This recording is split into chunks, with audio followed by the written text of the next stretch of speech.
ఇవాళ నిన్న మన ముఖ్యమంత్రి గారిని కలవటం జరిగింది.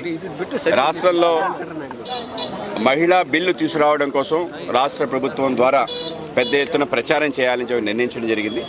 ఆల్రెడీ బిల్లు పార్లమెంట్లో ప్రవేశపెట్టి పాస్ అవడం జరిగింది. అది పూర్తి స్థాయిలో గెజెట్ రూపంలో వచ్చి రేపు 29 ఎన్నికల్లో పూర్తి స్థాయిలో దాన్ని అమలయ్యే విధంగా ఒక పెద్ద కృషి చేయాలని చెప్పి, మహిళా సాధికారత ఏదైతే సాధించాలని చెప్పి కూటమి ఆధ్వర్యంలో పెద్ద ఎత్తున కార్యక్రమాలు చేయబోతున్నాం. అనేక రకాల మహిళా సదస్సులు, అలాగే స్ట్రీట్లో సిగ్నేచర్ క్యాంపెయిన్లు, అలా రేపు 16, 17, 18 విశేషమైన పార్లమెంట్ సమావేశాల్లో ఈ యొక్క బిల్లుని ఒక తుది రూపం తీసుకొచ్చి అమలు చేసే దానికి పూర్తి ఇంప్లిమెంటేషన్ కోసం చట్టబద్ధత తీసుకురాబోతున్నారు.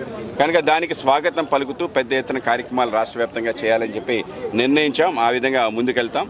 అలాగే మన ప్రాంతానికి సంబంధించిన తీర ప్రాంతాలకు సంబంధించిన ఏదైతే అటు ఒరిస్సా ఇటు తమిళనాడు సంబంధించిన మత్స్యకారులు వాళ్ళ యొక్క బోట్ల కారణంగా ఏవైతే ఇబ్బందులు పడుతున్నారో, హై హార్స్ పవర్ కలిసిన బోట్లు మన ప్రాంతానికి రావడం కారణంగా తీర ప్రాంతంలో ఉండే మత్స్యకారులందరూ పెద్ద ఎత్తున ఇబ్బంది పడుతున్నారు. కనుక వాటిని దూరం చేసే విధంగా గస్తీ పెంచాలని, మెరైన్ పోలీస్ పెట్టాలని చెప్పి గతంలో ఏదైతే గస్తీ ఉందో అది పెట్టాలని, ఏదైనా బోటు మన యొక్క టెరిటోరియల్ వాటర్స్కి వస్తే తప్పనిసరిగా వాటిని సీజ్ చేసే విధంగా వ్యవస్థ నిర్మాణం చేయాలని చెప్పడం జరిగింది. ఆ విధంగా మత్స్యకారులందరూ ఆందోళన ఉన్నారు.